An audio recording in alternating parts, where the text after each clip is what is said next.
like 45 years or not? Yeah, no, it has. It's gone very quickly indeed. It does. It flies when you're having fun. That's what they say. Yes, absolutely. Who would have thought that 45 years ago we would have ended up as we are now? How was that first convention when you? Oh, I was absolutely in awe. I mean, I saw Tyneside, who won the chorus competition, and then the Minor Birds. And I just was in awe. I just loved the singing, but I also loved the presentation. I thought it was all great. And of course, being the kind of the first one for labs, it was just, I'd say, awesome, as they would say over in the States. I was absolutely so excited but nervous because this was the first time we'd met other barbershop choruses. It was actually at the men's convention in Brighton in 1975. And it was there that we had our first go at a competition, because the men's group had put on, Babs that is, had put on a competition for 7 ladies groups that had been invited, and we were one of them. Of course, having lovely outfits for the first time, because it was new to all of us, and we had lovely dresses and makeup. Well, that was exciting. And then going on that stage, not the big stage of convention now, but it was in Birmingham, I think we were. But it was all very, very exciting because it was also new. And then afterwards, we had some very good critiquing from the judges, which helped us to get started, really. Yeah, that was the first one. Because we didn't have prelims then. Yeah, for about 4 years, I think it was, yeah. And yeah, Demantford Hall. And we sang Somewhere Over the Rainbow. Oh. And we had these coloured scarves down as bra. And at the end, we sort of pulled them out. How do you think conventions back then compare to conventions now?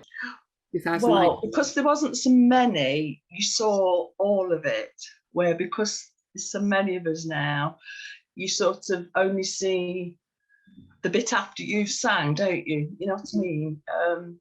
Yeah. So and of course we used to stay up all night singing and doing and that. I couldn't do it now. Yeah. I always remember sharing with Paula once, and at night coming in at 7:30 in the morning. Yeah, we just yeah, they were great. Terrifying. We were absolutely terrified because it was also new, but obviously we were very excited but quite frightened about it. But what was so lovely, the judges said that they could hear us smiling when we had to smile a bit, and it was quite fascinating how they judged us in those days, and that carried on, of course, in years to come. What advice would you give to a convention first timer? Just go there and enjoy it, relax and enjoy it, and just get involved in anything you want to. I mean, it depends whether they're going as a chorus member and being on stage, or whether they're just going as the chorus that isn't competing, because that will make a tremendous difference on their involvement. But just go and enjoy yourselves. That's what it's for. Basically, I would say enjoy. It's just such a magical moment. And whether you'll be singing or watching, or I mean, very often when I was directing, some of our girls might have come in too late to be actually take part, but obviously they would come along with us, and they would just be wowed by it. You know, everything that's happening on stage and off stage. But as I say, it's mainly, if we can say, I mean, I know nerves play a great big part in it, but it's enjoy the singing, enjoy the camaraderie, and you know, I think by trying to enjoy it, sometimes the nerves will go, but try and forget the nerves, only use the nerves as well as you possibly can. But enjoy, that would be my main thing, enjoy. I'd say don't have a drink the night before, because that can muddle your head in the morning and you don't feel too good if you're among the ones that are on first thing. It's not so bad if it's later in the afternoon.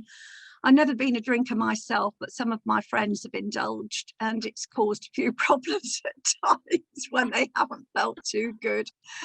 And the other thing is to just relax look at your MD, forget everybody that's around you on the stage, forget the audience, find a corner just above her head or to the side of her head, depending on where you're standing in the risers, and look at that, but keep your eyes on what she's doing every minute. And that's really what it's all about, because by that time, when you're on the stage, actually, you should know everything you've got to do, and it should be written into your soul. So learn your part, look at your director, forget everything else. Oh, I don't know, because say first time you can say don't be nervous, but you will be, won't you? And just enjoy, really, and yeah, try and remember everything you taught, really. Really go in for it, heads on, be very excited about it. And because it's also new, it's so exciting walking out onto that stage, whether you're in a quartet or in the chorus. Do lots of breathing to make sure it takes away your nerves, because you'll be nervous anyway. Go out there with a smile and just practice doing all those things, and go out there and really enjoy it. You were just telling me about a really peculiar costume that you had. Yes, well, it's a little bit peculiar. I mean, the actual, Well, it strikes me as peculiar. Okay, but in the beginning of time when we started, you had to be uniform, and everything sort of be the same. And so we had prelims at Bristol in the university, and we actually put, wait for it, tights on our heads, so that we'd all the hair and it would look absolutely uniform. And then if you were standing on the right, you had the flower, a gold flower, on this side of your head, and left the other side. And that was very peculiar. Well, I think I've never heard of it. I mean, you know, a hairnet perhaps, but yeah, but not tights. tights. Well, there you go. Only for bank robbers, I feel. Yes. Yes, we didn't actually put them over our faces. Okay, well, that's probably a good plan if you were trying to sing, really, wasn't it? Yeah. The funniest, I would say, is when we wore those awful turbans. You know, they made everybody look the same, you know. So we had these hideous turbans on, so that the judges only saw faces, and oh, they were awful. But we wore them. We didn't win, but we wore them. And my favourite dress, or we had some lovely dresses, and we wore a lovely costume with. It was red and white and very flouncy, and yeah, we wore some very good outfits. We had a very good team here in Reading. My favourite costume is the one that we wore to go to America to represent Labs. It was fabulous, velvet top and taffeta skirt, just below the knees, and we had gold embellishments on the front of it, of the jacket, and it looked absolutely amazing. And we had a standing ovation there, and everybody said how wonderful we looked. So it's got to be the best costume, hasn't it? I think in the very early days, it was very conventional. All the outfits were long dresses, and the Blue Cords decided that unfortunately we weren't that conventional. So when we entered the first competition, which wasn't a Labs competition, it was the national competition of the British Lions, the one that Bob had heard of through Babs, and we decided to enter. Charlie Chester, is it? Charlie Chester emceed it, yes. It was the British Lions, and I think the BBC were the organisers behind it. And we couldn't decide what we were going to wear. And we thought, no, we weren't pretty dressed people, you see. So we ended up in trousers, shirts and waistcoats. And so we chose blue corduroy. Yeah, and that's quite barbershop, isn't it? It is now, but it wasn't then. Nobody else wore trousers then. No, not the women, but it's a sort of traditional. Yes, well, we were always following on from. Yeah. I suppose that's where we got our idea from, because the men's chorus, I think, from day one wore black trousers, white shirts, and red waistcoats. Yes, I think that. Yeah, and I think it's probably in the 80s that some of the fashions were quite extreme, weren't they? And the costumes got a bit. Oh yes, people got far more enterprising. I was always the last person to get my costume sorted out, and invariably I was forgotten. So I used to have to cobble something up together. It didn't matter. I couldn't see the audience anyway. I'm not very good with looking at audiences. I'm okay if I've got my back to them. Yeah.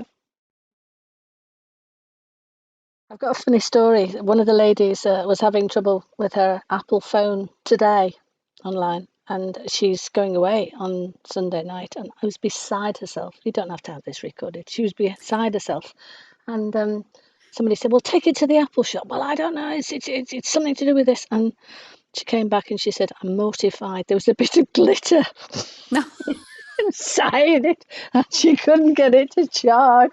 The charger would go in, it wouldn't go in, and she had plenty of chargers, but it wouldn't connect because there's a bit of glitter in it. I think that's just Brilliant. That is fabulous. I mean, if you're going to have a reason, absolutely, because you've got glitter in your phone. Glitter in your phone. There's glitter in my phone. Sorry. Yeah. Oh dear. That's brilliant. If you were going to describe to somebody not in barbershop what it's like to be a barbershopper, that's a story you would use, isn't it? Absolutely. And one of the best things for me as a director was actually standing and having to sing and singing as a chorus member on stage in a performance, and really understanding the trials and tribulations of being a singer in a group, a chorus. Because we'd finish a song, I'm a left-footed singer. I had to have my left foot forward, and I was on the right side of the risers. That was the first thing. And the second thing was we finished the song, we went on to the next one. What the heck's the first word? What am I doing? Different key, everything. And then you start to appreciate just how many demands you make on the singers, just to expect them to do like that. So that's a good lesson to do. And I enjoyed that. I learned a lot from that. It was great singing in the chorus, but it has its challenges as well. So what would your advice be to me as a novice quartetter? I would say really go for it in a big way, and get yourself a good coach. You need to have someone obviously listening to you and coaching you in all aspects, of course, and enjoy it. That's the important thing. Really enjoy it. What advice? I would kind of say just immerse yourself in the whole experience, really. Enjoy singing apart from anything else. So, enjoy being with other people who are like-minded and enjoy singing, and have faith in the people that actually put you where they put you in sections or things like that. But just immerse yourself in the whole experience, because it's like a whole body experience. It's exciting to learn the songs. So I think just keep that enthusiasm going.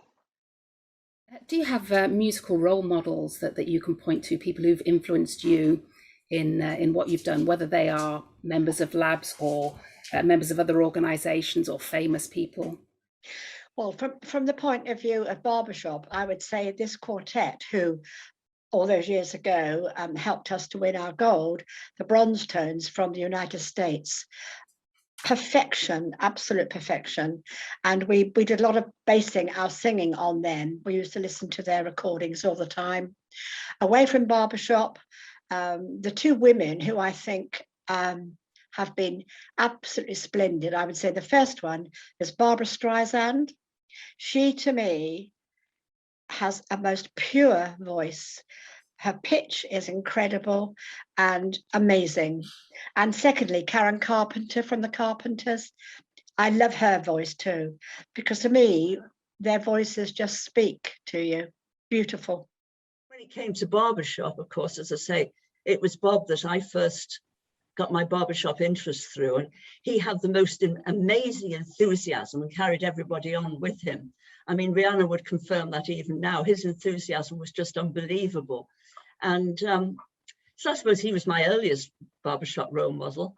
I love Catherine Jenkins now. I think she's the epitome of somebody that just sings and sings naturally and really enjoys what she's doing. But I loved Doris Day when I was younger, and Peggy Lee. They were absolutely, and Aretha Franklin. I've got quite a few people that I absolutely loved, all different kinds of music. Yeah, there are several people. The first one who was really inspirational for me, and I think for the quartet, was Bob Walker.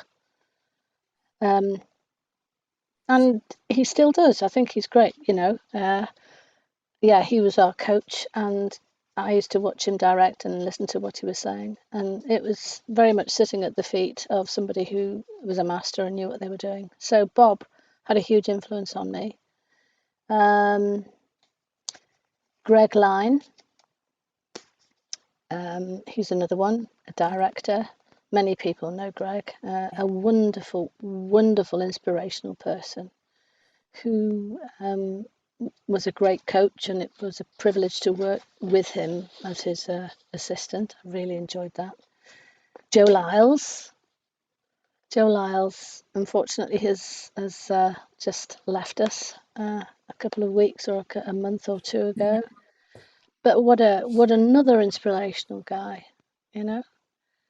Ladies Barbershop, that's an interesting question, because of course we ploughed our own furrow, didn't we? And so we were reliant on the men. But people like Sandra Landy and Clive, with what he did with Leeds Ladies, he's inspiring. Sally is inspiring. She's such a motivational person to sing to. She makes you sing, not just take care, but makes you sing out of your socks, if there is such a, because you just want to do it right for her and for the sake of the music. I love being directed by Sally. Other people, John Grant, you know, Steve, my husband, Steve Hall, hugely inspirational guy. I learned a lot from him, and hopefully vice versa. Yeah, you know, I've been very, very lucky. Pete Powell was another one in the early days. He was always very, very good indeed. Now, you said to me earlier that you used to sing in Gilbert and Sullivan. So did you start singing as a child? Was that something that you did? I started really singing as a child because both my parents sang, and they kind of started off the local operatic society after the war. Excuse me. And so I was kind of brought up on GNS, although they did other musicals as well, sort of every other year. So yes, I've been singing most of my life wherever I went, and especially Gilbert and Sullivan. And I'd had, through the time, I'd had lessons and whatever. So I really enjoyed it. And the thrill of being at Bristol was that I sang at the Theatre Royal, which is one of the oldest provincial theatres in England. So it was, but say, GNS, singing with GNS brought me to my barbershop. I don't think particularly, no. I mean, I think we sang at speech day and things like that. I mean, my father was very musical. My father was a church organist, and I wish I'd got involved more with him in the early days, but I didn't. So I just plodded on, and at school, senior school, I was much more on the hockey field than singing in the room, you see. So I was a tomboy. Yes, at school, you know, at school, I loved doing things like that. And then I actually worked at Jessett's, and they had a choir. So I sang in that, and I can remember going to London to a music festival. I think I forgot my words in the middle. Yeah, and then when I moved to Hucknall, I was a young mum and that, and somebody told me about a mixed choir, and I joined that. But I was the youngest. There was all, you know, a lot older than me, and so I was always jiggling about at the front. Anyway, a lady told me that a ladies' barbershop had started at Rolls-Royce, and she took me, and I just I did a tag, sang tenor. Oh, and it was just lovely. You know, it was just in the harmonies and no accompaniment, and that was me. You know, yeah. So I was hooked. I joined when I went back to Liverpool. I joined what's it called? An amateur operatic society, a Gilbert and Sullivan Society, because I'm a cellist. I was trained as a cellist, professional cellist, and I was always in the pit, never singing. And yet the family always sang. Everybody sang in the family, but I was the baby, well the baby by many years. And so I thought when I came back to Liverpool, because circumstances were not what one would wish them to be, and I thought I need to do something to get out. So I joined the Amateur Operatic Society, and it was the Mikado, and I had great fun. Well, I'm in a walking group. I'm a walk leader, and I'm secretary to it. And then I do sequence dancing twice a week. So now, you know, now we're getting back to going. So, you know, life's a bit busy in the week. Well, one of my hobbies is flower arranging. Lovely. I belong to a flower club, and we do lots and lots of arranging and showing other people how to arrange flowers, which I just love. I just love doing flowers, and that takes up a lot of time. And I'm very keen on baking. I like to bake for my family and friends. Yeah, and generally talking on the phone to lots of friends. That's been, I think, amazing during the lockdown, being able to talk to your friends either on Zoom or on the phone. Well, as I say, with this damn pandemic, excuse the expression, and I was one of the ones shielding, that sort of stopped quite a bit. I carried on after I left the Tudor Roses, Wessex a cappella. I joined the local U3A choir, so at least I could carry on singing. I do a bit of gardening, a bit of walking, a bit of exercise in the gyms, Pilates, things like that. But I jigsawed myself out over the pandemic. Yeah, jigsaws, yes. Jigsawed myself out, and I did quite a bit of Scrabble and things like that. So, no, I mean, barbershop, my life revolved around barbershop for ages. Then sadly in 1979, Bob died, and I found it very difficult to live in Liverpool after that. So that was when I moved to Anglesey. And because Bob and I had a holiday cottage there, and we because he was a teacher, we spent long holidays there. Barbershop had gone to Anglesey, you see, because Bob had started a men's chorus and I'd helped the ladies start. So when I moved to Anglesey, I was immediately made into the MD. So, you know, it all progressed from there. So that was still no more time to have any other hobbies either, you see. Well, I don't know whether I'd call them hobbies. I do like sewing, or I did like sewing. I used to sew a lot. But now I do a lot of voluntary work. I work in a group that runs the National Rheumatoid Arthritis Society for our area. And I'm also a facilitator for the Hope course for the local area hospital. The Hope course is to instill lots of things like mindfulness, and it's really for people who have chronic illnesses and all long COVID we're doing now as well, lots of stress and anxiety, and it's we help these people through on the course. I do it with another facilitator, and it's really helpful. The hospital's grateful, the people that are on it are grateful, so I feel good then that I'm giving my time. Anything else you wanted to share with Labs members? You've got this opportunity. Well, I would just say, going back over the years, those happy years, it was lovely to get involved. And I think if people can get involved in labs in various ways, I was the first lab secretary for about 6 years.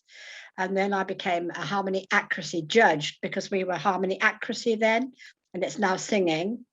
And also, I with my team we ran Harmony College for lots of years, which I found thrilling. And I think if people can get involved in whatever way. People say, oh, I can't do those things, but I'm sure there's always something people can try and do. And I'm sure the lab's executive and the people, you know, would open people with open arms. There are lots of things one can do, and I'm so glad I did all those things. No, I mean, I've just met such lovely people, and I don't know, I suppose we've all got the same interest, you know, and because I made friends 30 years ago with a Dutch lady, and we're still, you know, in contact. They've got a caravan, we went to Holland and we've stayed together, and they've come here and we've met up, and yeah, and you know, and that's through barbershop, you know. She was in the chorus, yeah. Yeah, so that was Amber Valley. They came to us and we went to them. Yeah, so lovely friendship. Her husband had a motorbike and my husband does, and you know, we've got so much in common. Yeah, yeah. I used to go for a week, you know, be with the family, and yeah, they're all grown up now like mine.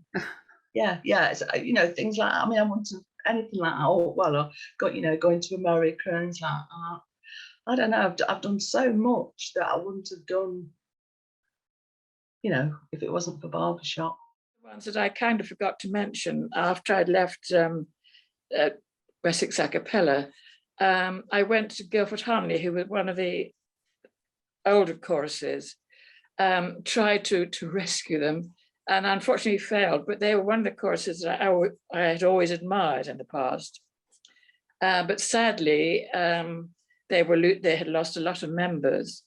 And although we tried to recruit members ourselves, we couldn't. So I was really sad that I'd kind of finished on a failure in some respects, because I would have loved Guildford Harmony to have continued. I don't think there is really. I mean, I've just met so many fantastic people, and watching the association develop, I think that is, you know, the singing was very good in 1976. It's very different now, and there are far more people and far more training. I mean, as I say, when we were training our judges in the early days, we were one step or perhaps only half a step ahead of them. Now you've got programs that have been going for years and so on. That all has to develop over a period of years. The association, Ladies Association, has provided so much for its members over this last year. I mean, it's awe-inspiring what they've done educationally, and the people in the background who've done it all so quietly and in an unassuming way. And the ladies have actually responded to it in a very positive way. I think it's brilliant. And I know that some of the outcomes will be that more people will go to these smaller educational events than they have done before. And maybe they do need to have that kind of stuff, because maybe convention's not the be all and end all, because it can be destructive or negative if you don't achieve where you want to get to, and counterproductive, whereas the smaller get-together educational things, the hub things, for instance, that they're doing, might be the way forward to provide that and generate that enthusiasm to keep going. But certainly what they've done, and the music category with their arrangements and stuff, I mean, it's stonking. Just that I'm grateful for labs being labs. It's been the most enjoyable hobby that I've ever had in my whole life. And I have had a few in the past, and I just thank the Lord that it's still going, despite all the downs that we've had in the last 18 months. It's still going and going strong, and long may it live.